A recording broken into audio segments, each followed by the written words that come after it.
The Supreme Court will not rule on DACA. Wendy Patrick, one of my favorite people, is here for this week's Inside the Law. Wendy, good morning. Good morning. Okay, what does that mean? We heard this news come down. What does that mean that they won't rule on it? Well, what it means is things are going to be status quo, and the DACA deadline is a dead letter. And what that means as a practical matter for the DACA recipients is that they will continue to be able to do the 2-year renewals for those that are enrolled in the program. What it doesn't mean is that new people are going to be able to enroll. So it's kind of a blessing and a curse time. Remember that especially in Congress, deadlines drive deals. Without a deadline, remember there was a deadline of March 5th, no longer. Right. Without a deadline, there's this worry, this fear that nobody's going to come together and come up with a more permanent solution. What really the Trump administration tried to do, and who can blame him, is they tried to leap over the Ninth Circuit. In other words, they tried to go straight to the Supreme Court instead of letting the appellate court hear the case. And when I say the case, what I mean is this. Remember that courts in California and in New York have basically issued injunctions and said you cannot wind down the DACA program yet.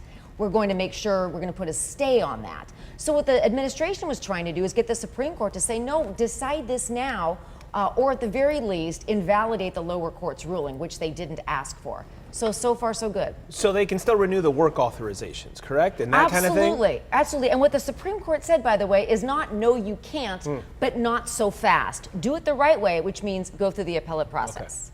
Okay, what happens now? What happens now? What is the next legal step? Well, the next legal step is going to be briefing at the appellate court stage. There's no high expectations that the administration is going to prevail at that level because the Ninth Circuit tends to lean left. That's not a surprise.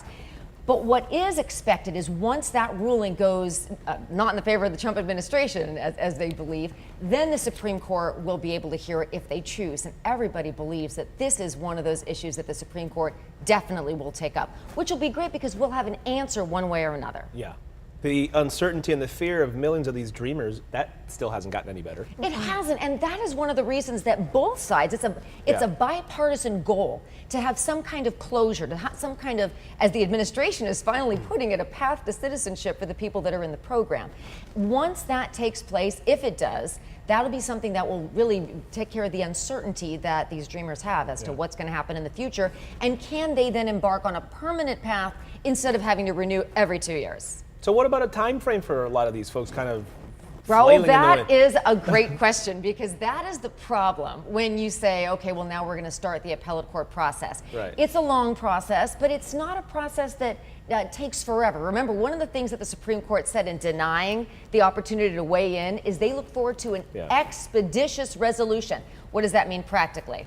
It's not going to get on the docket this session, but it no doubt will be resolved maybe in a couple of months, and then they'll apply to the Supreme Court. Maybe this will be resolved within a year. I'm the eternal optimist, so I'm going to say a year maximum. Good stuff. Going to be here in a blink of an eye. We'll see what happens inside the law. Wendy Patrick, we thank you once again. Thanks, Raul. Thanks, Shelley. Hey, listen to this. IHOP is celebrating